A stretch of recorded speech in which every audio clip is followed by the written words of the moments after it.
Steven Kotler is the guy when it comes to talking about flow state. His new book, The Art of Impossible, is phenomenal. And we dive in and talk about what is this thing called flow state? Why is it so incredibly pleasurable? And how the hell do we get there more often? This was a great podcast with a ton of takeaways. I can't wait to share it with you. This podcast is brought to you by Blue Blocks, blue blocking sunglasses. Go to blueblocks.com/amp for 15% off. This podcast is also brought to you by Lucy tobacco-free gum. Go to lucy.co/amp for 20% off. And lastly, Onnit. Onnit.com/Aubrey for 10% off everything always.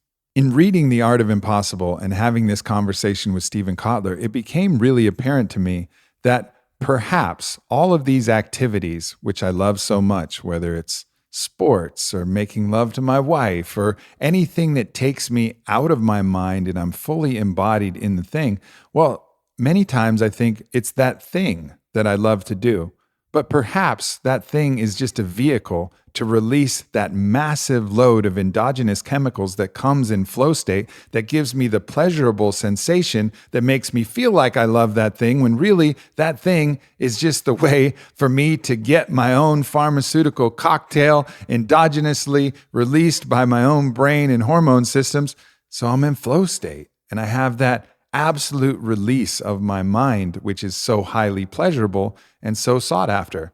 Interesting food for thought, and just one of the myriad topics I talk about on this podcast with Steven Kotler. But before we get started, a few words from our sponsors. So one of the biohacks that is absolutely not debatable is keeping blue light out of your eyes when it starts to get dark. And the blue light comes from all the artificial light in our homes. Now, I write about this in my book, and pretty much every individual who writes about sleep writes about this, because the problem is that the blue light then actually triggers those daylight sensors in our circadian rhythm, which actually suppresses the production of melatonin, which is the hormone that helps us fall asleep. So eliminating, or at least restricting, the blue lights that you're letting wash over your eyes at night is going to have a huge impact. So that's where Blue Blocks comes in. Now, most of these blue light blocking glasses, they look, I don't know, like not that sexy, like not that sweet.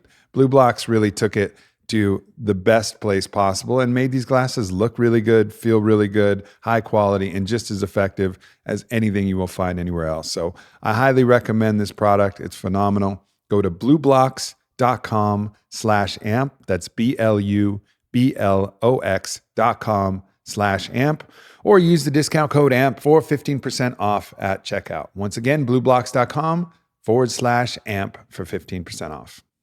Our next sponsor is Lucy, and Lucy is one of the best delivery mechanisms for nicotine.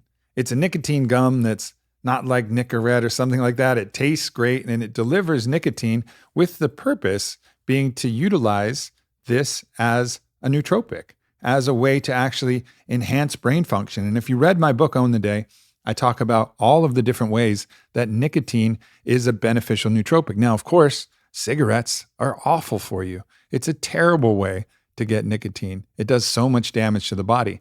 But this gum is a different delivery mechanism, and I think you'll find it incredibly valuable and accretive if this is something that you're called to. So the flavors are wintergreen, cinnamon, and pomegranate. They have 4 milligrams of nicotine. There's also a new cherry ice flavor. So 20% off any order at lucy.co with the promo code AMP. That's lucy.co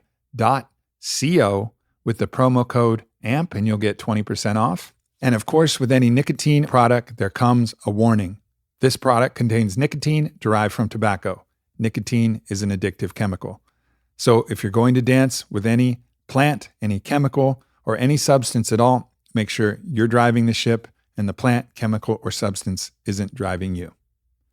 It's a new year, and this year is all you, and Onnit is here to help support you in every way possible. You've heard me talk about the Onnit 6 programs, which are phenomenal, but sometimes you just want a quicker workout. You just want to get in, get out in 30 minutes and make sure that you're moving in the right way, that you're challenging yourself in the right way. So we have a solution. It's called Onnit in 30. So 10 workouts for under $10, and they're all incredible workouts. These are some of the most popular classes we offer at On It Gym. The 30-minute express class, people go in on their lunch breaks. People go in and you get a full workout with a warm-up, with a cool down, with everything that you need to support your body. Make sure you stay healthy, strong, and happy, as Wim Hof would like to say. So check it out. On It in 30 is now available. There's routines for kettlebells, body weight, and mobility at 30 minutes or less. It's streamed online on demand so you can train anywhere, anytime, and it's training for your whole body and for every experience level. Go to onit.com/Aubrey or check out onit.com/onit-in-30 to go right there. And now an uninterrupted podcast with Steven Kotler. Steven Kotler, my man, it's good to see you again, brother. Good to see you. Especially on the eve of reading your amazing book. And how I want to start this podcast is actually starting by reading a bit from the end of your book, because I think this really sets the tone. You write, what impossible challenges would you tackle if you knew you could be 500% more productive, if you could be 600% more creative, if you could cut learning times in half? That's exactly what the tools and the techniques in this book can provide, which means that's exactly what's available to you, to each and every one of us. What you choose to do with this information, well, that's entirely up to you. So go fucking get them. I added fucking, but go fucking get them, Tiger. And hell yeah, man. I mean, that's it. Like I think that's what we're all pursuing in a certain way. And your book does a great job of kind of making this from something that's abstract to something that's concrete. And that's one of the things I love about it. Thank you so much. I think it's the book everybody's wanted me to write for like 10 to 15 years. People wanted me to write it right after my first book about Flow, West at Jesus. And I remember it like so clearly when the publishers came to me, and I was like, the science is not here. It took 20 years for the science to sort of catch up to the idea of this. Yeah. And, as you say, science is always on a continuum. And I think, that's one of the challenges that we see even now is people think of science as something that's fixed and finite and dead. Well, it never is. It's always evolving. Our understanding is always growing. And that discourse of information, exploration, discovery is absolutely necessary to keep it alive. It's like the respiration of science. Yeah, I like to say that science is usually directionally accurate and sometimes factually accurate. And right. And when it's factually accurate, it's not that the facts themselves are wrong. It's that they exist at a particular scale, right? A certain level of information. For example, neuroscience, where I study and I work, the upper edge of neuroscience right now is kind of the population level of neurons and communications between population. Those are neurons, and people are starting to work on that. And cognitive neuroscience is starting to take those network dynamics and apply it to behavior. But that's sort of the edge of where we are right now. So everything, we're true up to there. Everything beyond that is a giant mystery. Right. I mean, at a certain point, the concept of quantum physics, the quantum of quantum computing, these were abstractions, kind of mysterious and not that well understood, but they're becoming more and more practical. We're going to have a quantum computer at some point that's going to change ones and zeros forever. Go to Rigetti.com right now. It's Rigetti.com is one of the people working on a quantum computer, and you can download Forest, which is their open API. It's a quantum interface for anybody, and you can run programs. I think it's a 32 qubit computer right now, maybe more, but they're like 1.5 million programs been run. So and that's not full strength. I know what you're talking about, but that's still like an interface to the quantum world that's available to everyone right now, which is kind of amazing. But I also a lot of the stuff that I'm writing about in this book is, sort of evolving exactly along, those kind of trajectories, which is why, it's so much, and so much has been done the past 5 to 10 years. So finally we're like, oh, wow, there's a complete map that all of human performance is designed to work together. Look at that, right? And this is right. But that's, again, like systems level stuff. Yeah. Yeah, absolutely. And it seems like that, I'm sure there's certain metaphysical possibilities of what the human organism might become capable of as we were able to adapt. As you said, from one of those extreme sports analogies, what was impossible in the morning suddenly becomes possible in the afternoon. And then it's like, oh shit, like there's a whole new world that's available. But a lot of what you're talking about is the accessible level that we have now and have always had, which is this flow state. And it's one of the things you're most known for. So let's just start there and start to give people, even if people don't have, I think we all have some rough idea, but you go really deep into the nature of flow state. And that's what's accounting for what I teased everybody with, these 500% improvements in productivity and mental capability, increases in strength and awareness, all the physical adaptations that come from it, creativity adaptations. All of that's available by just getting ourselves in this right framework that also has a lot of biological markers that are easily, measured if you have the right equipment. So, thank you. It's a great place to start. Flow is it's defined scientifically as an optimal state of performance where we feel our best and we perform our best. More specifically, it refers to any of those moments of kind of rapt attention and total absorption. You get so focused on what you're doing, so lost in the task at hand, everything else just seems to disappear. Action and awareness will start to merge. Your sense of self will get really quiet, maybe disappear completely. Time dilates, is a fancy way of saying it, passes strangely. So sometimes it'll slow down. You get a freeze frame effect, maybe in a car crash. More frequently, it'll speed up, and 5 hours will go by in like 5 minutes. And throughout all aspects of performance, both mental and physical, go through the roof. Those were the numbers you were alluding to in the beginning are some of what has been measured in flow on various aspects of performance, and what the state does to performance. So it's a huge kind of step function worth of change in a lot of different stuff. And we've all had this experience of flow. It's universal. It shows up in everyone. And we can all get way more of it is sort of one of the points of the book. And I think sometimes we conflate the activity itself and the pleasure of an activity with the flow state, which is actually driving a lot of the pleasure. For example, one of the things that's been actually triggering flow state for me is I picked up a new sport, and the sport's called pickleball. And it's like a combination of tennis and ping pong, so it's like tennis on a small court with a racket that's somewhere between a ping pong paddle and a stringed racket, right? And I have some buddies that I'm real competitive with, and we go out there and, time evaporates. And it's not only that the time evaporates, but we're just so engaged in it. We're playing, we're having fun, we're innovating, we're thinking about the creativity of our shots, completely immersed in that activity. And so part of me is like, man, I just love pickleball. But really, yeah, I'm sure I like pickleball. I'm sure I like hitting the ball over the net and, scrambling for other things.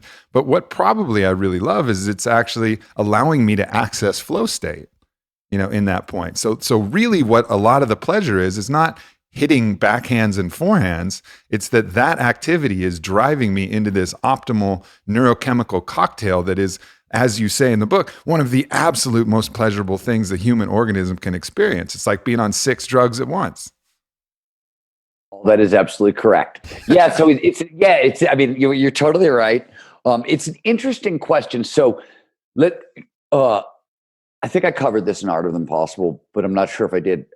Positive psychologists now talk about sort of 3 levels of happiness that are available to all humans on Earth. And level 1 is just hedonic pleasure, right? How are you right here, right now in this moment?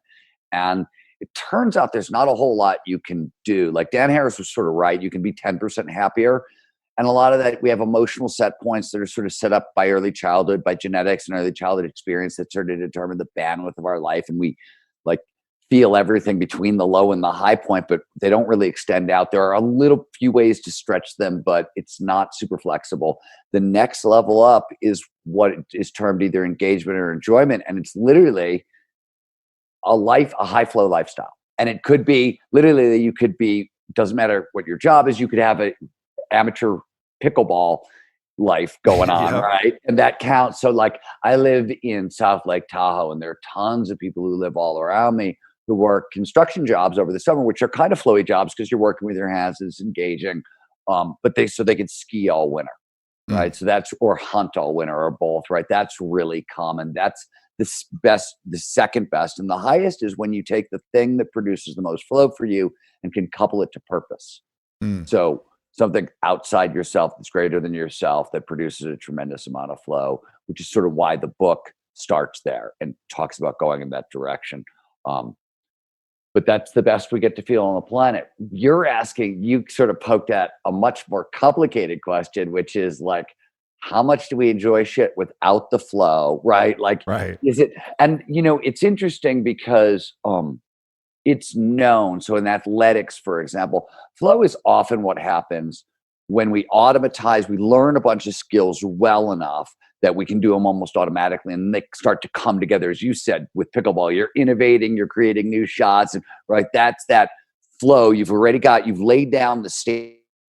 But the point being, it's a little peculiar. Like, we don't, flow is defined by 6 core psychological characteristics, one of which is autotelic experience. It's exactly what we're talking about, an end in itself. It means once an experience starts producing flow, we'll go extraordinarily far out of our way to get more of it. So where is what is flow and what is the activity is an open question, but it is possible you can win, for example, gold medals in world championships without flow. It doesn't happen very often. Flow is always a portion of the learning process itself, but in the actual competition, you can do it, and you can talk to people who have had those kinds of experiences, and everybody says the same thing. It's possible once, but you'll never want to repeat it. Right. It's Right. just right. You can produce that much energy and you can work that hard, but without flow, sort of amping up strength, deadening pain, doing all that stuff on the physical side, it's really unpleasant to perform at that level. That's that's a really interesting point as well. And I think for me, what makes it really clear is, so I can go out and play pickleball with a beginner, and whatever the criteria is to create the flow when I'm playing pickleball competitively with people, where we're like at the edge, at our performance edge, where we're really challenged. By the way, I'm very proud of you because you keep talking about pickleball with a straight face as if this was a thing, right? Yeah, it's a thing. We're pickleball. It's really good. Like, you're holding it together. Every time you say it, I'm like, he's going to lose it this time. He's like, pickleball. Yep. So, well, if I'm out there just playing with somebody who's a beginner, I don't get anywhere near it. And it's not even that pleasurable. If someone who I know isn't that good is like, hey, you want to go out and play pickleball? I'm like, yeah, sure. I'll do that. Like, I would scratch your back. Like, I'll do that, for you in a way. Like, yeah, sure, we'll go out. It'll be a nice experience for you. But it doesn't drive that same kind of enjoyment that I have. And also, one of the characteristics of this is, after a highly competitive game, I'm like lit up. My brain is fired up. Sometimes I even have trouble falling asleep. It's like it alters my biology and neurochemistry to a point that's lasting, which I think is another interesting thing as well, where that doesn't happen when I'm just out there playing. So it really makes me aware that it's not only the activity, but it's the conditions within that activity. Well, you're pointing at, we can talk, flow states have triggers, right? One of the reasons we know we can get more of it is there are preconditions that lead to more flow. There are 22 of them, that are 12 that are individual, 10 that are group flow. So you can get into a shared collective version of a flow state. You and I can get into a flow state talking. That's known as interpersonal flow. In fact, the most common flow state in the world, though most people don't recognize it, is actually, pre-COVID, it was middle managers in a work environment having conversations. That was the most common, like getting lost in that. People talking about a work problem, and a couple hours go by and they don't even notice. Most common flow state people have found, or one of them. But these preconditions, or the interpersonal flow, is just one-on-one, then goes next level up as group flow. This is a fourth quarter comeback in football, right? The whole team comes together. Or great, if you've ever seen improv theater or seen a live band where the band comes together, music just soars. That's group flow in action. Been part of a great brainstorming session where the ideas are flying around the room. That's group flow. And then you can get it at huge scale, right? Which a political rally or a rock concert, that's communitas. It's group flow at scale. So when there's 100,000 people and you've merged with the crowd and the band and the music, and right. So it goes up and down in terms of the scale of the impact. When you're playing pickleball with really good competitive friends, that's group flow. And you sort of were poking at several of group flow's triggers, like familiarity. It's really and equal level of skills, right? And you need equal level of skills for these obvious reason that if you take an absolute beginner to the court, they're having fun and they're challenged, but your attention isn't there. It's not challenging enough for you, et cetera, et cetera. And so but 6 different things you just talked about are foundational group flow triggers. And now we're starting to understand the neurobiology underneath them. And by the way, when I say there are 12 individual and 10 group, this is all we found so far. There's probably way more, but that's what we know so far. And there's very distinct kind of neurobiology underneath the triggers. We know what they're doing in the brain that's driving us into flow. Yeah. And it's the same with conversations as well. And in these conversations, because you mentioned that about middle managers, if I'm having a conversation with someone who's really intellectually stimulating and the ideas are novel, I mean, that conversation I'll have rapt attention. But if I'm talking to somebody where I'm explaining something that's just rote for me, or the discourse isn't that engaging, my mind will be running a background operating system. It's like part of my CPU is just kind of figuring something else out on the side because this isn't challenging me to bring me forward. Same with a book I have to read that isn't really challenging or expanding my awareness. I'll just kind of go through it, blah, blah, blah, thinking about something. Oh, fuck, I didn't even read these last pages because I'm not into it. But a book that's like challenging or a conversation that's stimulating, that will drive me into that flow state. And that's where, the magic is. That's where I don't even know how long I was doing it. I'm just there. And that's one of the things that I love about podcasts is the stakes are high. There's a lot of people listening. I'm talking to really, incredibly stimulating people. And so I'm fucking there, so I love the art of podcasting. And this is kind of where it blends into, instead of pickleball, which is kind of just a tangential activity, which gives me a nice hit of flow, but has completely unrelated to my purpose. Podcasting has become co-opted as a part of my purpose. So it's in some ways like the highest form, and at least the most productive form of the flow. Most productive form. It's worth a couple things that are worth pointing out. So flow has, we talked about a fairly big impact on creativity. And this is all aspects of creativity: problem identification, problem solving, pattern matching, all the subsets that go into creativity are sort of surrounded by flow. And you'll see, depending on whose numbers you're going by, a 400 to 700% boost in creativity. It's a huge upswelling. But Teresa Amabile at Harvard figured out that heightened creativity, you sort of got at that a little bit earlier, it can outlast a flow state by a day sometimes too. So flow itself, 90-minute experience. There's no fixed time limit. And there's an altruism triggered flow state known as helper's high. It was discovered by Alan Lukes, who founded Big Brothers Big Sister. And it supposedly lasts a couple of days. So, and that may have to do with more oxytocin and some of those social chemicals that you'll get from that kind of experience. Besides the point, average flow state is about 90 minutes, right? But the creativity is a couple days, which is really amazing. And the other thing that is worth noting, flow is essentially a kind of focus. It's a specific kind of focusing skill. Certain things are happening in the brain, but it's like training the brain to do anything. So the more flow you have, generally, the more flow you have. In other words, I would guess, you tell me if I'm right or wrong, that since you've been getting way more flow on the pickleball court, I'll bet you're finding flow in the podcast is easier to drop into and a little deeper, I would guess. Yeah, and that's where flow has a universality to it. And I think this is a cool thing to explore, is that perhaps you haven't come up with your massively transformative purpose, which is one of the things that you talk about, or you don't have your high, hard goals. And I want to go into all of those because I think that's a really important thing to follow through on. These things that relate to your purpose or your acts of service. You're not doing those. But even the simple act of finding flow anywhere is going to help you. Even if it is pickleball. Yeah, no, I mean, by the way, during COVID, because flow, the humans, let's back up a couple big ideas that are worth getting out up front, which is when we talk about peak performance, what the research really clearly shows is it's nothing more than getting your biology to work for you rather than against you. And not a new idea, right? William James, 100 years ago, in the first psychology textbook ever, says the great thing then in all education is to make our nervous system our ally instead of our enemy. So, right, like not a new idea. The only thing that's new is now we understand that there's a specific set of tools, and there's an order to the process, and it's designed to work in sequence. And that is accessible to everybody else, but that's all besides the point. Flow itself was adapted for us to deal with crisis situations. Lots of, oh shit, something's going down. We need to perform at our best. Let's take care of it. That's where it sort of came from originally, from an evolutionary perspective. We can go more into that, but that's just a quick idea.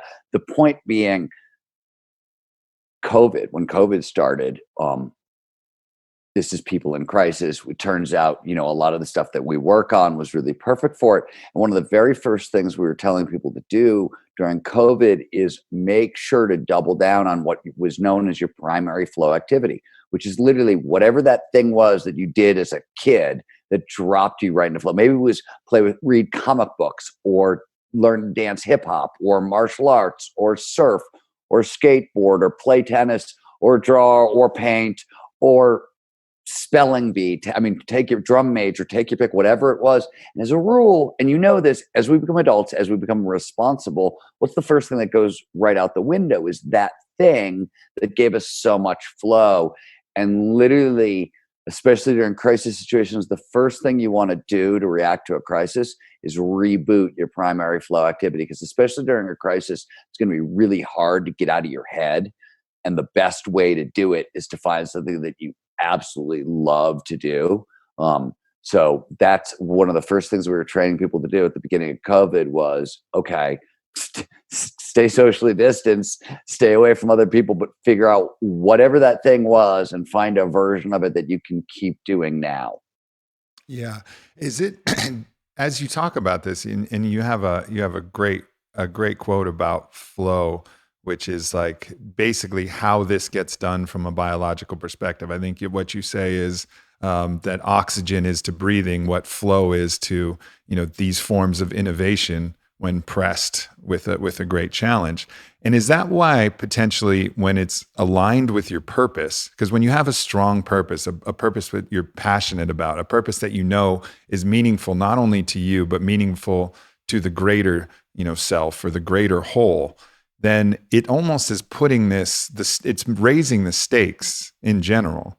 So if you have a really strong purpose, it seems like you're almost mimicking some of the environment that a crisis would provide, except not on an acute level, but at an extended kind of long-term level.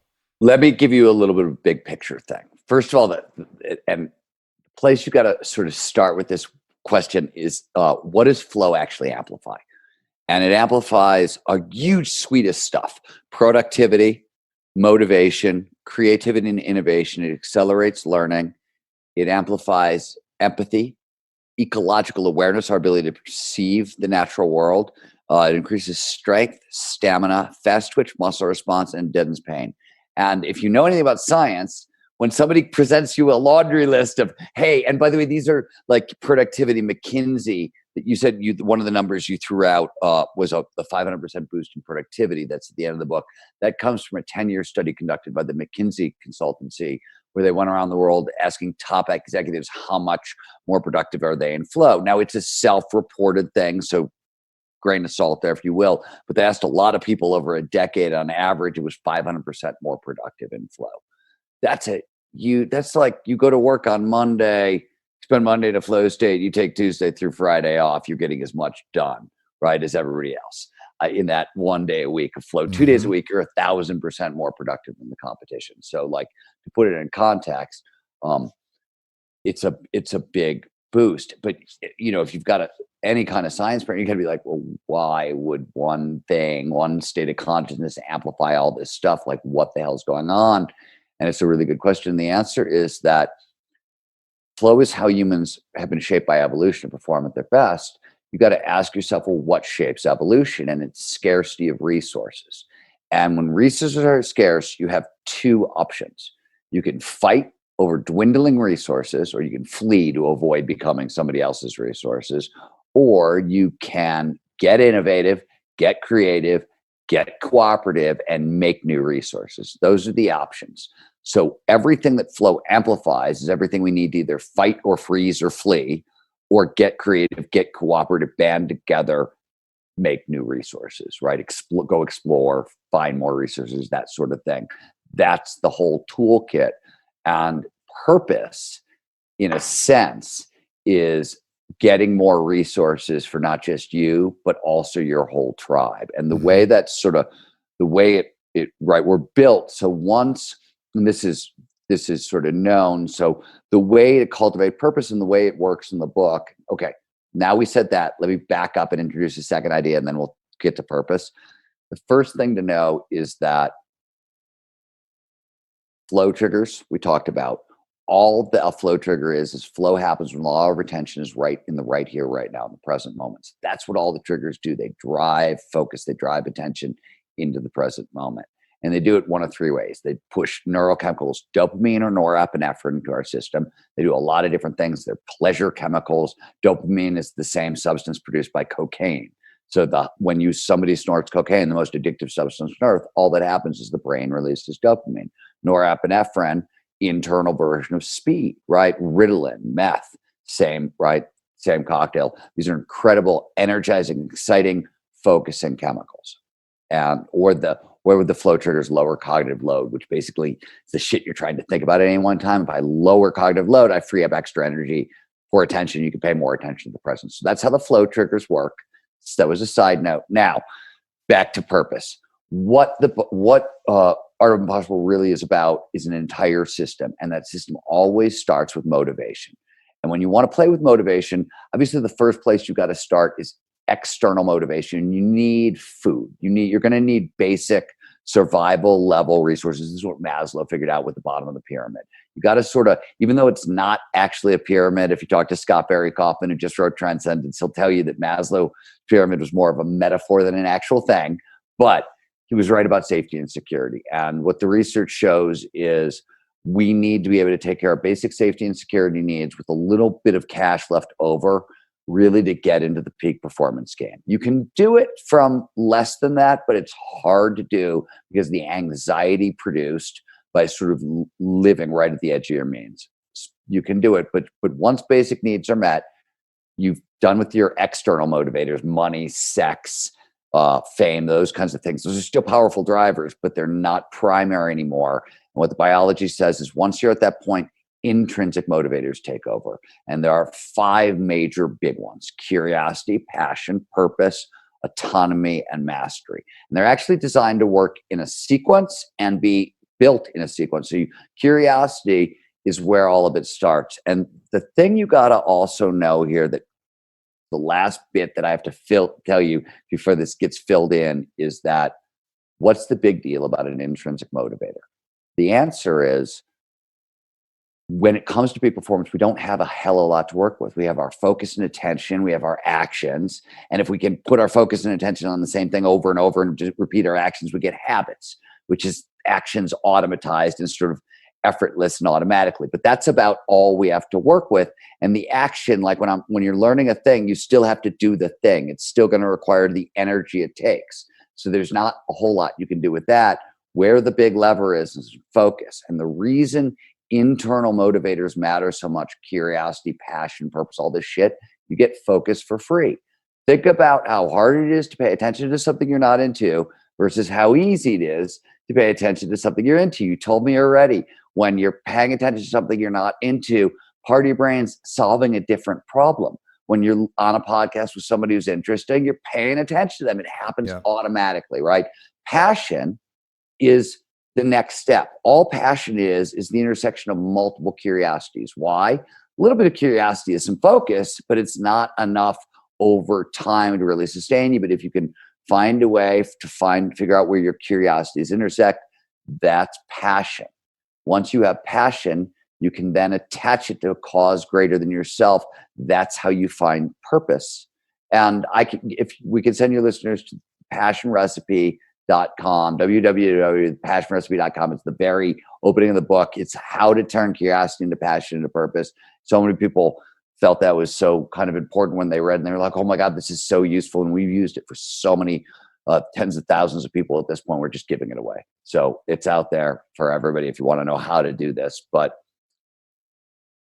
Once you have purpose, I know what my purpose is in the world, what do you need next? You need the autonomy, freedom to pursue your purpose. And once you have autonomy, or the freedom to pursue your purpose, you need mastery, the skills to pursue that purpose well.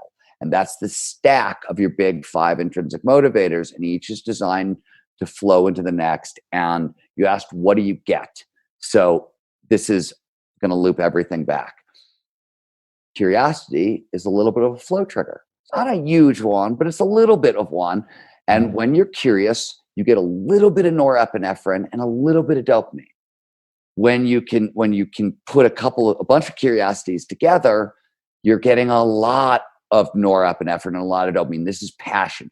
Think about how much when you first met your wife, you couldn't, like when you're falling in love, romantic love, right? That's passion. That's a lot of norepinephrine and dopamine. The problem then isn't like, I can't not pay attention to you. It's how do I get you the fuck out of my mind, right? Like I can't stop thinking about you.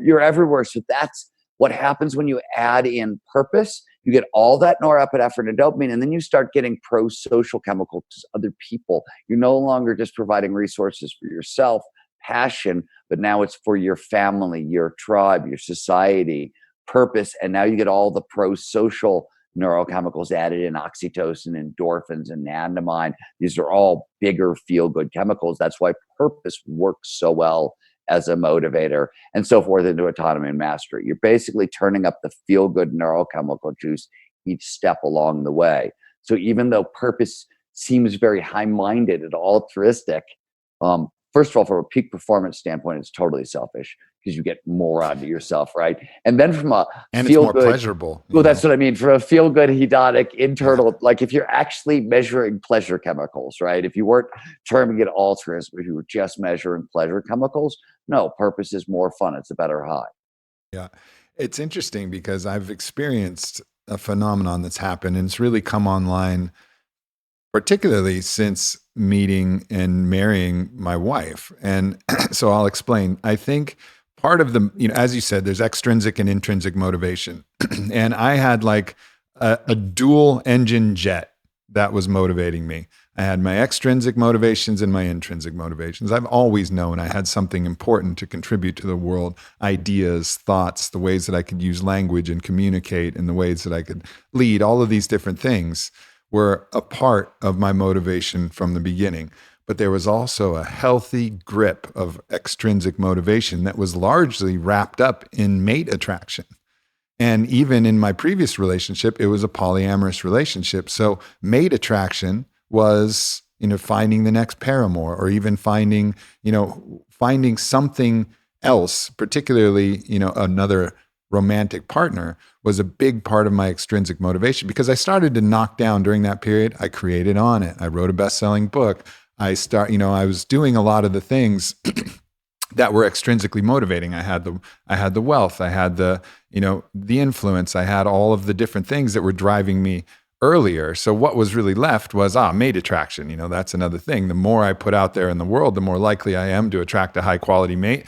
And so I had that. Well, then I get married to Vailana, and all of a sudden mate attraction, that's like, I just put a big old check in that box. And it was like the last bastion of true extrinsic motivation was crossed off the list. And now I'm looking out and I'm like, oh, wow, all I have left is intrinsic motivation. Really? I mean, of course, that's a hyperbole to a certain degree. Of course, there's always going to be some small extrinsic motivation that remains driven by the ego and driven by certain things. But I've gone from a 2-engine jet for the most part to pretty much a 1-engine jet. And I've found myself at certain points lacking in that motivation. And I've realized like I've got to go back and really double down on my purpose to drive enough fuel into my intrinsic motivation. Hold up. You're right, sort of. But so the way the book the way the book is structured, right? You want to start. It starts with motivation, and motivation. There's the extrinsic stuff, and then there's the intrinsic stack. Then you've got your 3 tiers of goal setting. Your massively transforming your purpose, high, hard goals, and clear goals. We'll come back to that in a second. Mm-hmm. Then you go into grit. And one of the big grit skills is the grit to confront your fear. And there's this order to the sequence, but once you get that far along, which is sort of where you are, that's when your fear becomes your best friend. That's when your fear becomes another motivator that you actually tap into. right? And I always say this, everybody I know who's ever kind of tackled impossible challenges, right? Who the book is really for, people who are going after really high, hard goals in a sense. Um, all, they all have, they're all running away from something, first of all, just as fast as they're running towards something, right? Um, and that's because that double engine, as you pointed out, is really useful. And so something's usually chasing people who get really far a little bit, and they kind of let it. And they like running towards something. But I think at a certain level, you have to start, like these days for me, I will, when I write a book, I've written Art Impossible, I think is my 12th book, 13th book, somewhere in there. And there's two more that are sitting in drawers that the world will never see. So it's like 15 or 16 or something like that, right? I've done it a lot, but for the past 4 or 5 books, often I'll say, okay, what is the scariest kind of book? Like what haven't I written? What's really hard? And sure, there's an idea I want to communicate in the book. That's the communication challenge. And there's this style challenge. But for example, Bold was a book I wrote with Peter Diamandis, and it's a business book. It's a straight up business book. And I have never seen first of all, I'm so not a business guy and so not a business writer, right? That like, even in of itself, the fact that an old punk rocker like me gets to write a business book like that is pretty funny.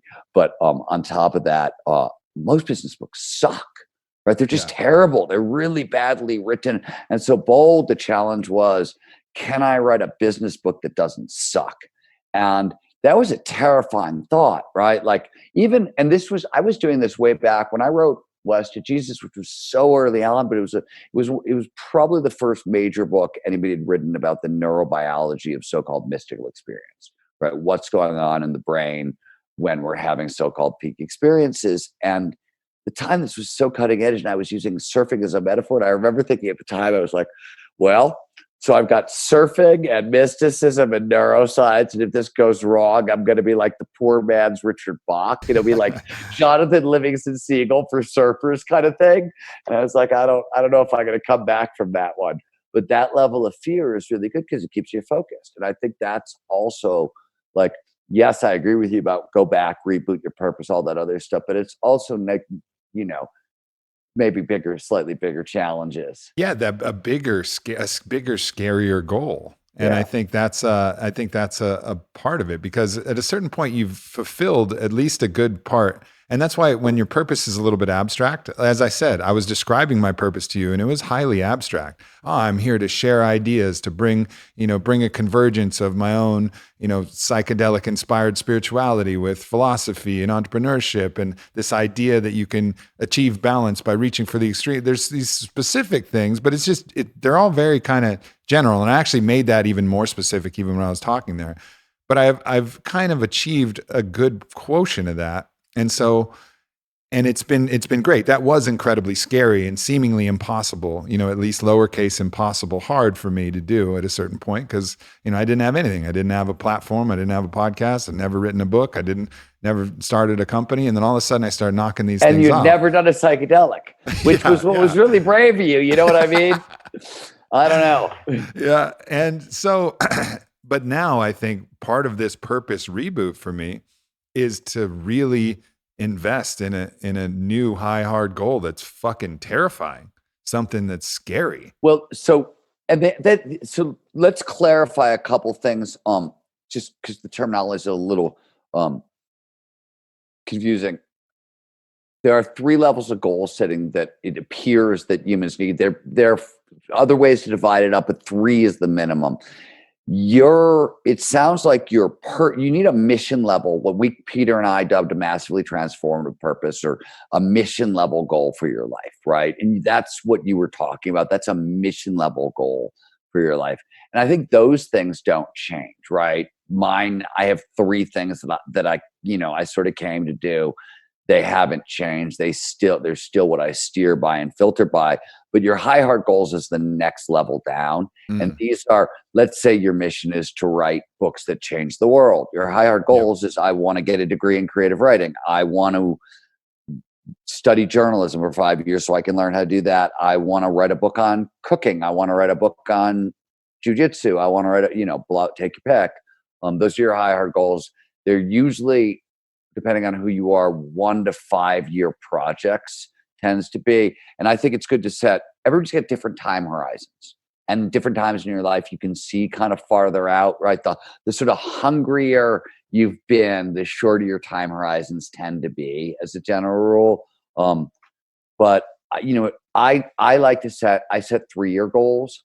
For my own life, I found, even with my companies, after 3 years, so much has changed in the world that it's not useful for me to try to predict beyond that. So like, I'll set higher goals and then you need your clear goals. What's the shit you're going to do today to advance towards your high hard goals? And what really needs to start, when we talk about setting harder goals, you're talking about upping the level on your high hard goals. You don't really, the challenge level of today you always want to be stretching right to the edge of your skill set, right? Pushing, you want to stretch, but not snap. And that's the pickleball example. The most important flow trigger, the challenge skills ratio. Flow shows up. We pay the most attention to the task at hand when the challenge of the task slightly exceeds our skill set. You want to stretch, but not snap, right? And that where that sweet spot is, the so-called flow channel, it's different. If you're shyer, if you're meeker, it's a little harder because it's always right outside your comfort zone. But for folks like yourself, Aubrey, the problem often with what you go after today is you'll take on challenges that are like 100% greater than your skill set, 200 just for the thrill of it at this point, right?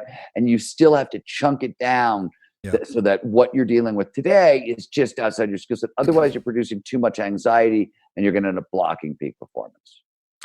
Yeah, that makes a lot of sense. And I think differentiating, between those kind of mission level things, which are always there and can be a little bit abstract, and then reducing them to something that's a little more definite, a little more concrete with your high hard goals, and then reducing that even more to your daily to-do list, what you're going to do this week, what you're going to do this month, how you're going to go about accomplishing that. And by the way, let's talk about a couple things about the day. Clear goals for the two lives is process goals, right? They're not outcome goals. Your daily to-do list can't say today I will win the Nobel Peace Prize. Like, it doesn't write. It's got to be today I'm going to write 500 words in my new book, or that's something that you're like, okay, I can do this. And whether those words suck or they're great doesn't matter. The point is it goes on the list and you do it that way, right? So it's really that it's worth knowing that those are sort of process goals. Where your high hard goals, those could be more outcome goals, in that I want to write a book. I would never set a high hard goal that is, I want to write a book that is I want to write this book and demand that it does this in the world. I might say one of my high hard goals is to write a #1 New York Times bestseller, but I would never tag it to a specific book. Right. Because I can't. I want all my goals to be within I want them to be crazy stretches, but I want them to be within my power. And what a book does in the world, there's certainly marketing and PR, and there's all that stuff that you can do. But ultimately, the book is going to do its own thing in the world. And that's, you know what I mean? Peter and I just launched Futures Faster Than You Think. Last year, we were in Fox News, going on Fox Morning Show. And God, there's news out of China about this new strange disease. That was what they were updating people about right before we came on air. And I looked at Peter and I was like, I think we might have a problem, Peter. I think this virus thing might be around for a little while. Yeah. I think that's really important, because we're not responsible for how the external world responds to what we're doing. So there was an interesting study that you put in, because this is a really important topic. Interestingly, there was a study that you put in about lumberjacks, and lumberjacks were given, basically they were told, look, just go out, do your best, cut as many trees down as you can. Okay, so hold on. Let me tell people there's one thing so this is Gary Latham and John Locke. They're the fathers of goal setting theory, and they're coming on the scene in the 1950s. And up to that point, there was this overwhelming idea in business that sounds so strange now when you say it out loud, but it's just funny, that happy workers are productive workers. So don't give anybody a quota, because it's just going to make them unhappy. Don't tell the lumberjack, go out and fell 100 trees this week. They'll just tell them to go out and work hard. And that was right. That's what matters. And Locke and Latham come along and they're like, I don't know. Like, I think the machinery works a little bit differently than you think it does. And we were just then starting to sort of understand it. So they literally start giving two groups of lumberjacks. One group gets quotas and the other don't. And the quota people are coming back and they're producing 2, 3, 4, like they were beating the quotas, and the other lumberjacks weren't even coming close. And what they ended up finding, they redid it with lumberjacks. Then they went into they were like, okay, maybe it's just lumberjacks. So they firemen and then business, everybody they could possibly find, setting a high, hard goal around something is enough to produce an 11 to 25% boost in motivation. That's freaking crazy. That's if an 8-hour day is your baseline, right? That's like getting 2 free hours of work at the high end, simply for context, for having the right goal around the thing you were going to do, right? You're going to probably do whatever it is that you're working on. You're probably going to sooner or later have to do it anyways. So if you have the right kind of goal built around whatever it is that you're working on, you get a 20% boost in. Are you kidding? That is so much focus for free. That is so much work done for less effort. That's an amazing thing. And by the way, that's what happens when you get your biology to work for you rather than against you. That's the whole point of all this, right? It's not work harder, it's work smarter, and the system starts to work for you, and you go farther faster. It's interesting because I've definitely failed at this, because I've also understood going back to what you were talking about earlier, I was best friends with Bodie Miller for a long time. We're still very close. And I really learned from him, as an athlete that I was intimately, close with and had the, purview to his whole psyche and his whole understanding. He never thought about winning or losing, because that depended on a bunch of different factors. Were his skis right for the snow conditions? Was his start position correct in giving him the optimal opportunity? Because the way that the snow, and this year's skier, the way that the snow has been carved and what position you're in is crucial. Sure. You don't want to go number 1 through 10, and you don't want to go number 30 through 40. You got to be in that sweet spot. You got to have so he was just like, I'm going to ski the mountain as good as I can possibly ski it. And that's all he cared about. And of course, he won multiple world championships, gold medal, etc. But he always focused on process. And I think in general, that's very important. But I think I've overused that philosophy, and almost never set myself with a small, clear goal quota of, I should write this many words. I've kind of applied that to my whole life, saying like, you know what, just always do your best. And, always, be aware and all. Yeah. And I've really never set. Oh, the clear goals. So especially, yeah. So clear goals are a flow trigger. Right. And when goals the focus shouldn't even be on the goals, it should be on the clarity. Right. And while high, hard goals amp up motivation, clear goals actually drive flow in the moment, because they tell you where to put your attention and for how long and exactly what to do. So you don't ever have to wonder. That automatically lowers cognitive load. So for example, we teach people to end your day by creating a clear goals list for the next day. And you always want to start with your hardest task and the one that is the biggest win. And, we tell people to try to devote 90 minutes of uninterrupted concentration to it. That's a specific number, complete concentration on a flow trigger. And 90 minutes is how long we are biologically designed to focus. REM sleep's 90 minutes. So are our waking cycles. So 90 minutes is a really good window your brain is designed to focus for that long. And tell people to see if you can start your day with your hardest task, first thing on your clear goals list, and it's the biggest win for the day. So for me, that's always my writing session. And you referenced 500 words a day. That's when I'm starting a book, because 500 words is 350 I can do with my eyes closed. 500 words is one idea, and you have to connect it to the next idea. And that transition, right? That's the bitch. And so if I can get to right, that. So, but that's also at the start of a book. The middle of the book, I know more or less a little bit more what I'm doing. So then it's like 800 words a day. And the end of a book, it's 1,200, 1,500 words a day. So it's a moving target depending on the day. But start with your hardest task, go to your easiest. And the thing that's really important here is figure out how many things you can be excellent at it in a day. try it, run it out. Like try 5 things in your clear goals list. Can you really be excellent at all of them? And when I say it goes on your list, if it's going to take energy, going to the gym, it goes on the list. If you're going to hike the dogs, it goes on the list. If you're going to have a meaningful conversation with your spouse, goes on the list. Anything that's going to take energy goes onto the list. Figure out how many things you can do in a day and be excellent at it. That's how many things go on the list. And you want all of them pointed. All your clear goals need to be pointed at your high hard goals, which need to be pointed at your massively transformative purpose. And that's how you get the absolute most lift out of your day. What about accountability for these goals? Because that's when somebody else, in the case of the lumberjack quota, somebody else was setting the goal. They had accountability, or if you're working for somebody else, you have a certain level of accountability. And so what about accountability? Because this is the thing that I also have. Sometimes I'll do that and I'll be like, well, I made this fucking schedule anyways, so I made this list so I can remake this list on the fly. Right. So you can it allows me a little bit too much flexibility. I always say it this way, and this is in the book, and you read right past it because you didn't want to right. You read right past it. But I think there's certain laws of peak performance. And I think the first one is always keep your word. And I don't mean always keep your word to other people. Of course, that's super important, but I mean always keep your word to yourself.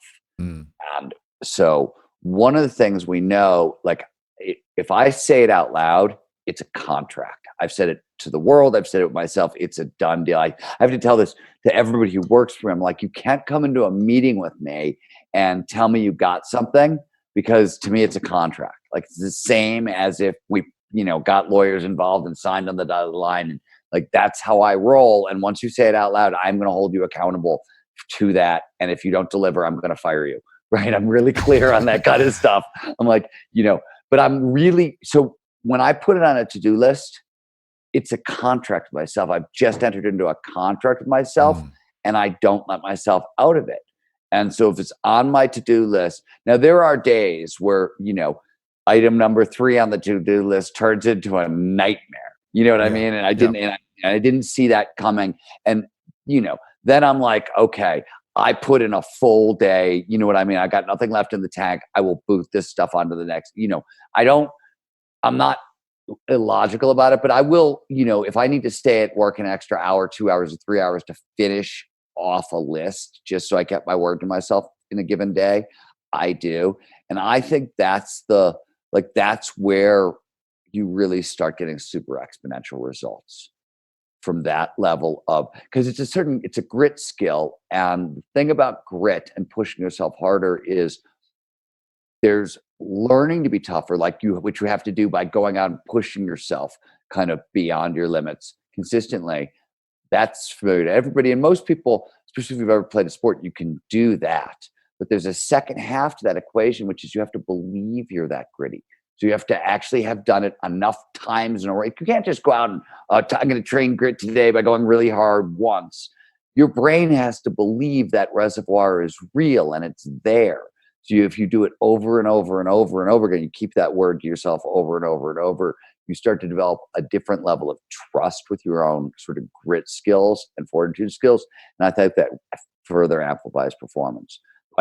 Everything that further amplifies performance is the thing I can't prove. On everything else, up to that point I can prove, but this is where the science ends. I think it further amplifies performance. That's an opinion. Everything else I can give you the science on. Yeah.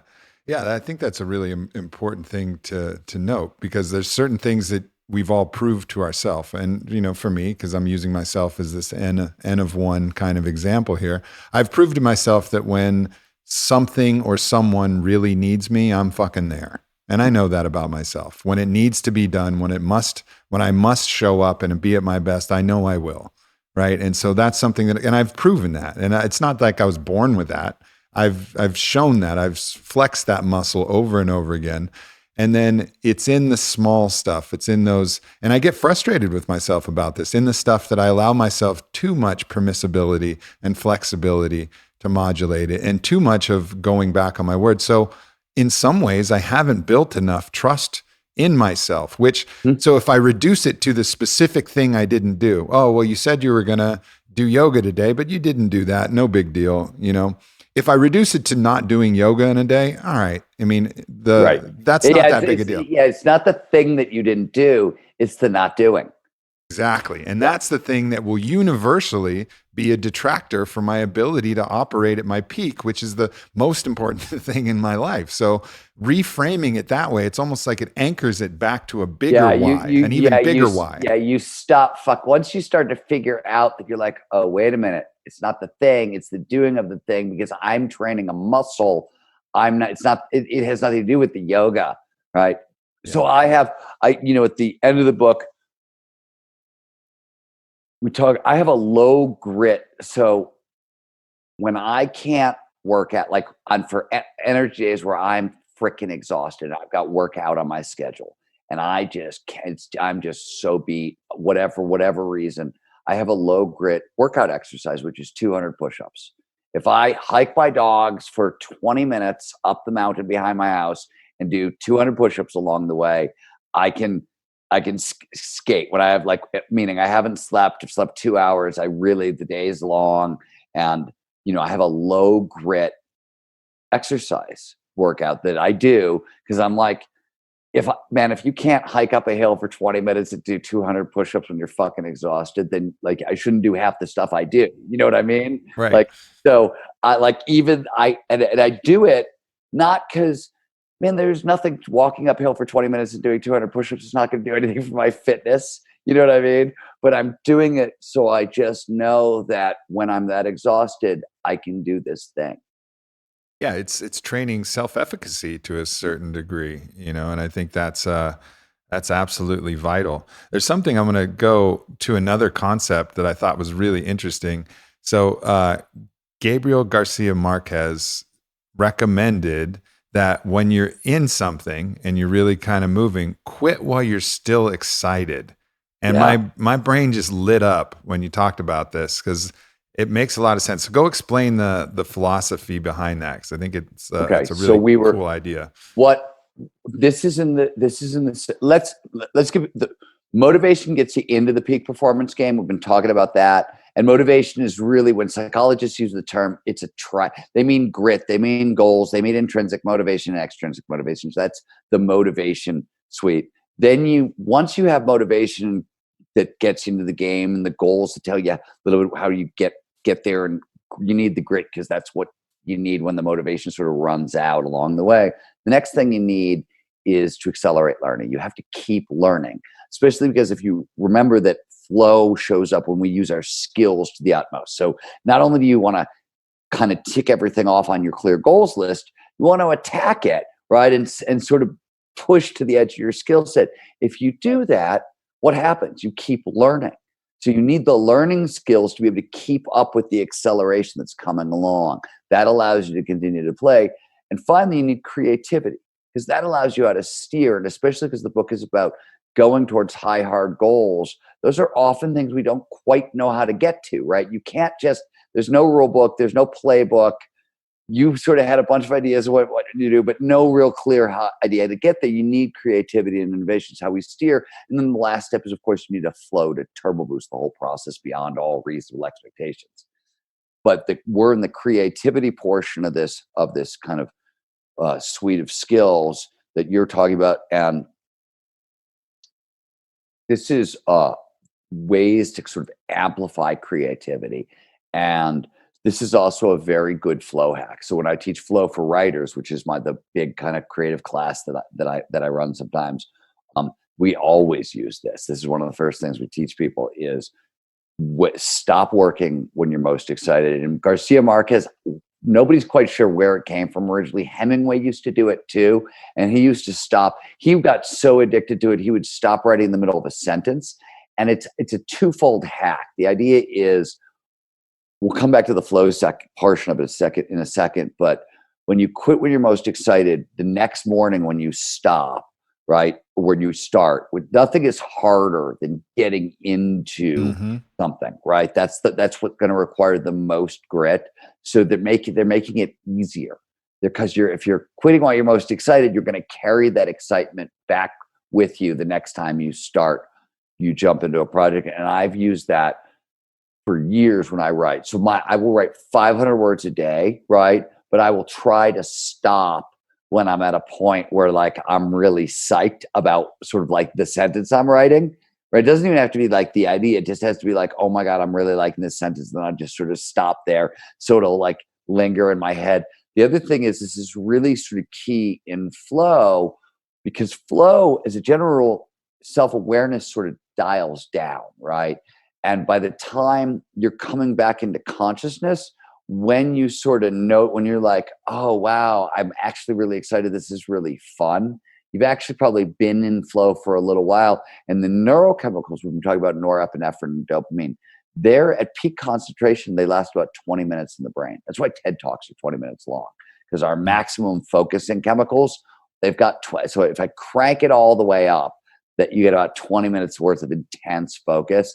You can spread that out longer, various ways, but that's sort of, so by the time you're really noticing you're in flow, you've probably been in there 30, 40 minutes, a little bit, and you may be waning a little bit on, right? So it's like, it's a good way to conserve a little bit of norepinephrine and dopamine for the next day, so you don't exhaust it all also, because you can do that in flow. You can just keep chasing ideas because it's fun, and you'll burn out all your norepinephrine and dopamine. And by that point, usually it sort of gets to be diminishing returns after a little while. Scott Schmidt, early extreme skier, used to say, flow makes me feel like I'm Superman up until the moment I'm not. Right. And I noticed that skiing, like I'll be in flow, I'll be in flow, I'll be in flow, I'll be in flow. And suddenly I am just not in flow. And if I if I thought I was in really deep in flow and decided to hike up to the peak, I better hope I'm still in flow by the time I get up. You know what I mean? Right. Yeah.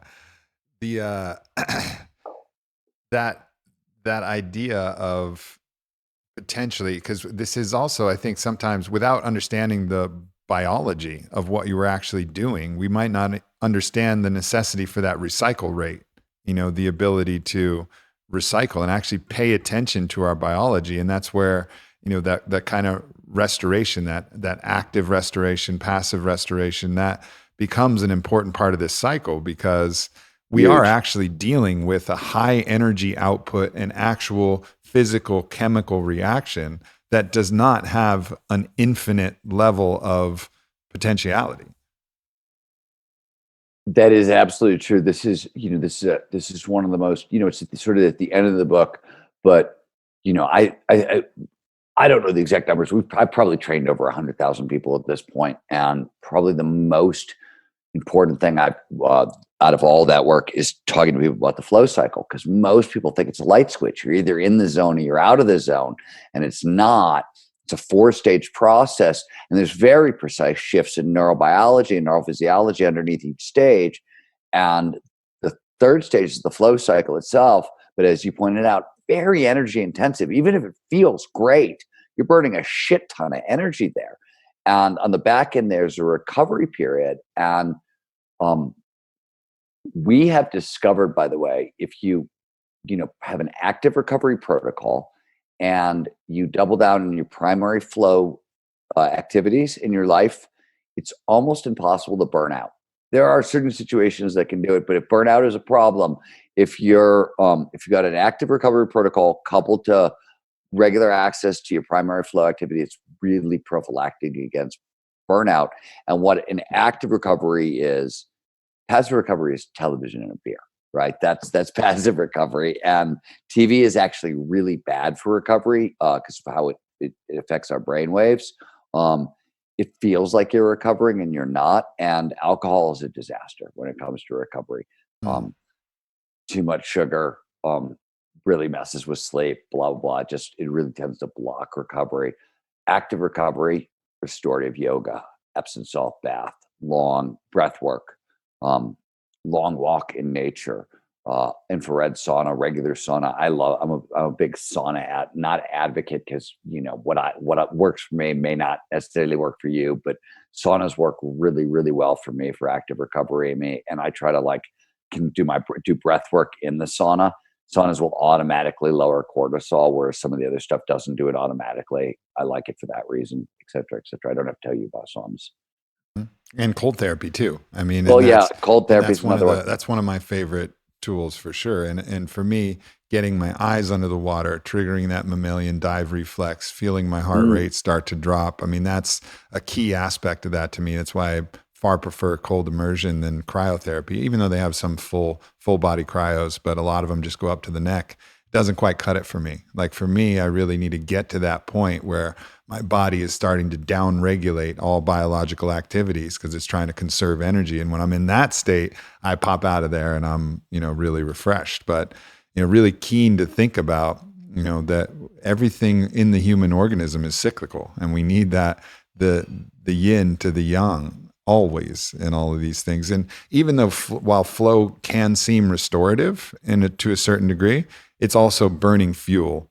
Oh yeah. And a simple example, I'm a workaholic, right? If it's not ski season or downhill mountain bike season, like and even if it is on the days that I'm not, I'll do 17-hour days. You know what I mean? Like I work and I ski, and that's about, you know what I mean? And but I found I got a 9-week limit, and then I have to go shut it down and be absolutely quiet for 2 days, 9-10 weeks, because the work will just start slipping. It's just, I can only push for so hard before I have, even with daily active recovery protocols built in, you know what I mean? Even with the regular active recovery protocols, after like 9 to 12 weeks, I got to shut it down for 2 days. Yeah, it's knowing yourself, and that's going to be different for everybody. And this is Everybody, where totally. so much of this is formulaic, but it's also flexible depending on the Well, yeah, I mean, individual. I mean, by the end of the Art of Impossible, there's a whole bunch of onboarding stuff. You got to line up your intrinsic motivation, all that stuff. But by the end of it, everything that book covers is 6 things to do in a day, 7 things to do in a week. Some of the day stuff that can be 5. A couple of them are 5-minute processes. A couple of them are like your 90 minutes for uninterrupted concentration. You're going to be doing whatever it is you need to be do. That's just, to maximize focus and peak performance kind of thing. That's not a huge bunch of stuff. But as you pointed out, how everybody is going to do it is totally individual. Yeah. And it has to be like, and I always, in the book, I open the book with this. Too often in peak performance, what people figure out what works for them. They try to train other people with it, and most of the time it fails for everybody else. And the reason, in the way we always talk about it, is personality doesn't scale, biology scales. And the reason is that personality, core aspects of your personality, where are you on the introversion to extroversion scale? How active or inactive are your dopamine receptors, and thus your risk tolerances? These are genetically hardwired and set up by early childhood experience, and yours are going to be very different from mine. So my personality, I found this out early on. My risk tolerances were shaped by, I was a professional journalist. If you don't nearly die once every 3 months as a professional journalist, you're not doing your job. And I was also doing a lot of spending time around action sports athletes. And if they don't die on a nearly month by month basis, they're not doing their job. So this was just normal life to me for a very long time. I didn't realize everybody didn't have those risk tolerance. You know what I mean? I just thought this was just, yeah, of course you would nearly die 2-3 times a year. Of course, that's just what happens, right? And so when I learned a little about flow right after I had sort of written my first book. I'd made the mistake that everybody makes. You learn a little about performance. You want to help your friends, right? And my friends, so I was writing a column for Psychology Today. I had written, some bestsellers on this stuff. They really thought I knew what I was talking about. And I'm telling, I nearly caused a divorce. I put a couple people in the hospital. I nearly got a guy killed. 2 of my friends still haven't spoken to me in 20 years. You know what I mean? I made a mess of it. And that was where that sort of idea started to emerge. Like, wait a minute, personality doesn't scale, biology scales. And because we share enough similar biology that if you can get down, that's why the neuroscience matters so much, right? Psychology is great, but it's essentially metaphor. When psychologists use a term like mindset, when I say mindset out loud or you say it out loud, most people think we mean attitudes towards life. And when psychologists say it, they mean attitude toward learning, and specifically they mean specific things in the brain. Psychology is metaphor. Neuroscience is mechanism. And if you can get down to the neuroscience, you can get to the mechanistic level, and then you really have a blueprint to work from. Yeah.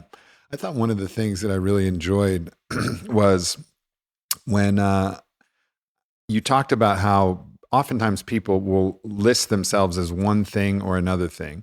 They'll be introverted or extroverted. They'll be playful or serious. And you list like a whole group of 10 of these. And I think it's from Csikszentmihalyi, his research where he talked about both and.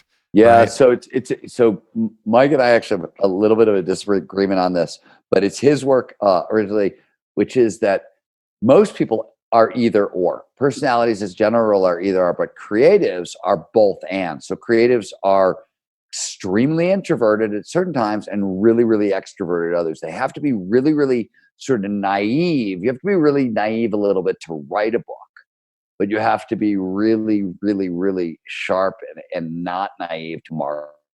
You just need to be conservative, right? You're an artist. You're conserving the tradition of painting. You're still as a painter, but you're also rebelling against it a little bit, so you can be both. And where I said I can Csikszentmihalyi and have a little bit of a disagreement is he has argued that there's a creative personality type that, and certainly there's work that points to schizotypical people as more creative and more both and. But what I think is true is as people learn to be more creative, one of the things that happens is you start having to take in more perspectives, starting to see things from more sides as you become more creative. And that, I think, starts to train up this both andness. So I always warn people that, like, if you're sort of not trained creativity before and you start doing it and you start becoming more creative, expect more emotions along the way, because that's what both and gives you, right? And it's gonna, so you start to see it, and I've seen it in companies too. When companies are like, oh my God, we gotta work on innovation and creativity. And they start up these programs, and employees do get more creative. They also get more emotional. Yeah.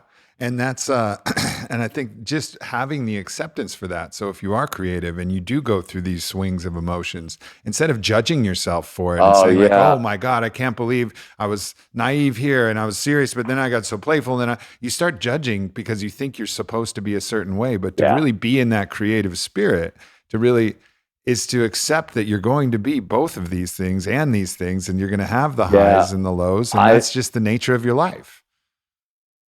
It's funny because Flow for Writers pre-COVID, we used to do it out live do it like once a year, maybe. Usually it's a digital class once a year. And when I would teach people this very thing, you would watch the relief on people's faces, right? Yeah, for sure. One after another, they're like, oh my God, now I understand. This is why I'm going up and down so much. Oh, there's hard wiring for this, and it's actually a superpower, even though it hurts a lot sometimes. Right. But it's a liberating piece of information. Yeah, absolutely.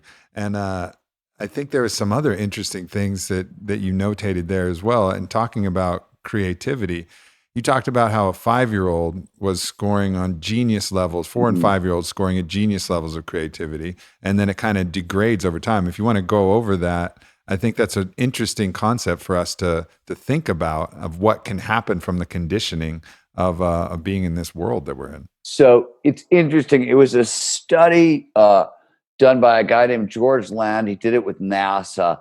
NASA was like, okay, they were really interested in creativity for obvious reasons, and so he came up with. He was working with other people that came up with a test for divergent thinking. So convergent thinking is sort of logical and it moves in towards an idea, right? You close in. Divergent is wildly disparate, connecting really disparate ideas together. And they created a really simple test for divergent thinking, and they started testing different patient populations. They basically figured out that kids, very, very young kids, test extremely well for divergent thinking, and that atrophies over time. And you start out wildly divergent at around age 5, and by around age 15, 16, it's masterfully shrunk down. There are a bunch of different reasons for this, but it's a muscle, basically.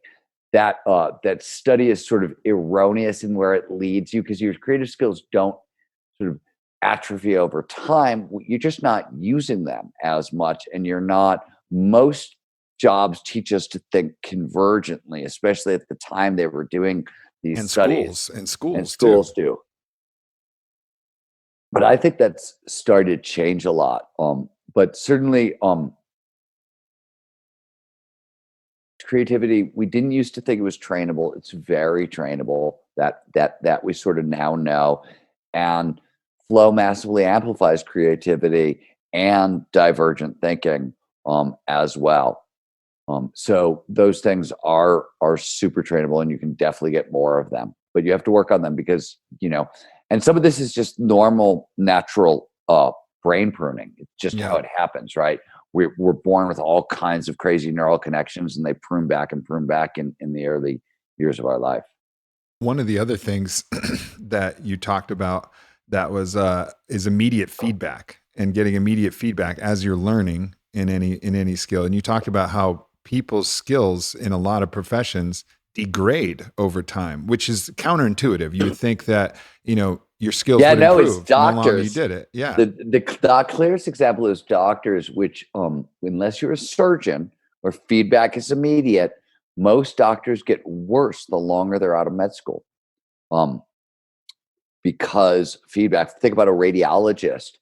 They'll read a radiological screen. Most of them they'll never know if the patient even lives or dies. So they don't know, did I read it right? Did I read it wrong? It's just they're reading it for a doctor, they're passing it along to the doctor. This is starting to change a little bit, because people are starting to realize that feedback is so important. It's a flow trigger. When feedback is immediate, you don't have to wonder, how am I doing, right? Especially because mastery, we all want to be good at the things we do. It's a motivator, and feedback tells us how you're doing. And it also, where and when to put your attention is a big flow trigger. Also very crucial for learning. And, when we work with organizations who want to increase the amount of flow in the organization, we always tell them, like, you can't have quarterly reports or like Mhm. yearly, you know what I mean? That's not immediate feedback. The example I give, one of the examples I talk about in the book is just from my own life in writing. This because editors these days, they don't really edit in the way that, like, I like to have somebody read basically everything I write a couple days after I write it. I like to write it, I like to rewrite it, work it a couple times, and then get some feedback. If I have an editor read a book twice or three times during the course of a whole book while I'm writing it, an editor with a publishing house, I'm lucky, right? That's, oh my Yeah. God, I got a lot of their attention. Normally it's like one read, and maybe it's a good, you know what I mean? Maybe it's a good edit, maybe it's not, depending on who you're working with and where you are. So I had to hire somebody who can, read my stuff twice a week and give me the feedback I need. And it was one of the most amazing thing I ever did for writing. Like, I doubled my output in terms of writing by just having somebody giving me feedback. It was an amazing kind of writing hack for me, and big flow hack. It took flow from, like, before he was on my staff, before I was working with him, flow with writing was probably 40% chance of getting into flow while writing.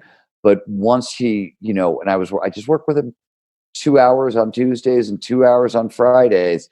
My chances of getting into flow while writing are 60 to 70%. Because I sort of always know where I am. And the other thing is, I also know if I get myself into a shit ton of trouble and really screw it up, I'm not going to go meandering in the desert for weeks on end, because I got a guy coming in twice a week who's going to be like, buddy, you're where the Yeah. fuck, you're Yeah. off in tangent land. And it's a huge relief, massive, massive improvement. And now, so, I tell people, look, you don't have to hire somebody. Find a feedback buddy. Yeah. Find a partner, find a friend. And again, feedback should be focused on the activity, right? When I work with my editor, I don't want feedback on my life or how I'm managing my relate. You know what I mean? And I don't even want him to give me his opinions about certain things in the book. Like I focus it, I always, my things are, is it boring? Is it arrogant? Or is it confusing? Yeah. And if my writings aren't those three, arrogant meaning I'm using lots of fancy words, and usually that's a sign that I haven't done enough research.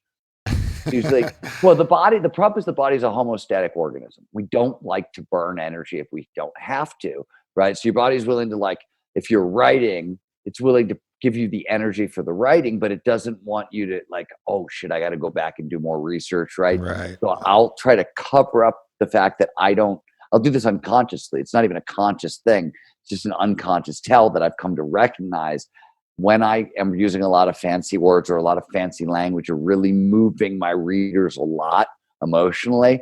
I always sort of look at it and I'm like, did you do enough research? That's like, right. Cause I'm covering in a sense, and I'm doing it unconsciously. Right. So now at this point, my editor, he knows what my tells are, and so I get very precise. This is exactly kind of the feedback I need for performance. Trying to get out of this weird sunlight. Yeah, the for sunlight you. that's crashing in. Yeah, I mean, when you really know something, you can reduce it to incredibly simple terms, and when you don't, you try to, kind of show off how much you might know. There's this subtle insecurity that can sometimes be there, or just some lack of efficacy that might be there. I've got a general rule, and I tell this, to a lot of the folks on my staff. We work with a lot of science people, but I always say, somebody needs a lot of really fancy words to explain something, they're lying. Yeah. Like, there are people, you'll meet people in the world who, they speak neuroscience, and every word is a very precise term, blah, blah, blah. It's just like diarrhea of neuroterminology. And like, I don't know. I work with the best in the world, and all of them can explain this stuff. I mean, right? Yes, if we're having a super technical discussion about a very precise thing that we're doing research on, we might write sentences like that, but we don't ever, when we're talking to each other, Right. that's not how we're, right? Like, it might go in the actual paper that's going to go in Nature or something, but it's never how we talk about it at all. And I always feel like whenever I'm hearing somebody do that to me, yeah, I'm being conned. There's something I'm not being told. I speak this language, and I don't see any reason to tell you this. All right, I'm trying to figure out there we go. All right, this is the side. I need to get blackout curtains in here. I moved about a year ago. I love the new office, but the winter sun for podcasts is a new thing that I'm sort of dealing with. And I'm like, oh, this is sun drops. I mean, it's a good view, but like, it's not helping me out my cause. So one of the things that, that speaks to this is, you talk about, one of the things you recommend is to get at least 5 books that make you feel stupid. And it's books that really stretch your mind to a certain extent. But it doesn't mean that the language makes you feel stupid. It's that the concepts are so high level. And you actually list one of the books that I would put in that category for me, and that's James Carse's book on finite and infinite games, right? Very simple language, but the philosophy is at such a high level that it wows me, and it stretches me, and it enhances the way I think about the world. And it's a hard book. I have to read it slow. Like if I was listening on audiobook, which I'm not, but no way I could put that at 2x speed. No fucking chance. I got to go at 1x, and I got to pay attention and put my food down and listen, So the 5 books is stupid, which is what you're referring to, is in it's a system for onboarding, right? If you want to accelerate learning, you need a process for knowledge and a process for skills, and they're slightly different. And this is one of the few things in the book that is actually based on something that actually came out of my own experience. But when I was a journalist for years, I worked for over 100 different publications, Time and the New York Times and Wired and Atlantic Monthly, and I would often have to become an expert in the subject to write about it, right? You don't go into a neuroscience story for, Wired or something like that. A million people you don't get it wrong, and you don't get any chance to get it wrong, right? If you screwed up the magazines, fact checkers are going to figure it out, and you're never going to work for them again. So it's crucial to get stuff right. And I would often have to learn a really hard subject fairly quickly. And I developed a system for it then, and the system starts with what I call the 5 books of stupid, which is just a way, start with the most fun book possible, just to familiar yourself with the language. And it's basically a system that's built on the fact that we have innate pattern recognition systems for brains. And the most important thing about, like, as you're onboarding knowledge, is, I always tell people, is a lot of a subject is contained in both the history of the subject and the language of the subject. And so in the beginning, you want to pay attention to specific things, but it's as your brain starts to pick up the language, it'll start connecting the idea. So a lot of people have this thing where they read, and if they don't understand something, they have to stop and they read back and they go back to the beginning and they get mad. And that's not how we actually naturally learn. So there's a system in there for that. But I agree, there are certain books, like, you want to make it progressively harder, and by the time you're getting to book 4 or 5, those are hard books. And you want them as intentionally hard, and you can't really be mad at yourself for not understanding all of it. You have to trust that your brain is still finding the nuggets that it'll find. There's a whole system in there. But yeah, I'm a big fan of Kars's book. Infinite. Yeah, it's a good book. That book is a really good book. So as we're wrapping this up, I think one of the, you talk about some 4 stages that are going to lead you to these peak performance states to be mindful of. And I liked that you started the first one with struggle, that you're just in a place where shit is hard. Well, because we all find ourselves in that. This is the biology of the flow cycle. And it, flow's the 3rd stage. It's the best we get to feel on the planet, but it starts with struggle. And struggle is it's easy, by design, is a difficult phase. And it turns out, usually struggle refers to like a skills onboarding phase. So like when you were learning to play pickleball, right, to first swing that mini racket, whatever, you were like, everything was new and you were just onboarding the skills, right? That's struggle. You're just figuring it out. What we now know is that even when it's like a millisecond, say you're like riding out your mountain bike, or you're sitting down to do some work, even if you wanted to get into flow, there's going to always come a moment where you're like, oh shit, this is going to take more energy than I wanted.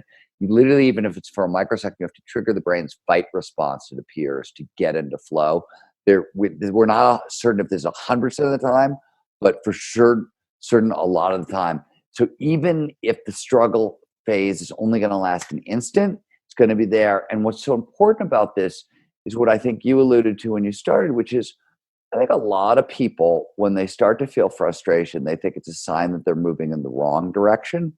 And for a lot of biological reasons, if you want more flow in your life, struggle is actually a sign that you're moving in the right direction. So I often say, on the road to peak performance, a lot of your emotions don't mean what you think they mean, right? Fear for most people means stop. Peak performers, it means go. Struggle and frustration for most people means I'm doing something wrong. No. On the road to peak performance, it actually means you're doing something right. You're exactly where you want to be. And it's like the both and stuff with creativity earlier. Like, if you understand how the organism works, yes, it still feels like shit, right? Like, frustration doesn't feel any better just because oh, I'm moving in the right direction. It's that. I mean, the only difference is, when I'm done working at the end of the day and I come back to meet my wife, like, it used to be, before I knew frustration was a sign that I was moving in the right direction, I'd be really like, she'd have to deal with pissed off Steven for, you know what I mean? But now I'm like, okay, it feels awful, but I actually know I'm moving in the right direction. So I know that tomorrow this is going to be useful for me, drive me to the place I want to go. And it's also a way to train that fight response. And you talk about Huberman's kind of research about how that is a highly pleasurable state. And I know this from firsthand experience. There's certain times where I feel like I'm on my heels, and maybe I'm not running, but I'm certainly like lean back, dodging, slipping, kind of like moving back from the work, from the tiger, from the dragon that I know that I need to face. And I'm like, just really on my heels. But as soon as I shift that to a forward leaning stance, and I'm like, you know what? Fuck this. Like, I'm done with this. I'm going straight at it. That moment, it becomes intensely pleasurable. And I'm like, Hoka, hey, let's fucking go. And at the moment I say that, Nothing has changed other than my attitude, other than going from my heels to being on my toes with a Yep. little half smile on my face. My Yep. whole attitude and my whole biology, I'm sure if you actually hooked it up and measured it, has shifted immensely, just like that. Yeah, it's courage. It's our favorite feeling. We love, well, you get a little bit of dopamine and it's direct alignment with long-term goals. It brings up a whole bunch of stuff and you get energy. There's a lot of life in there.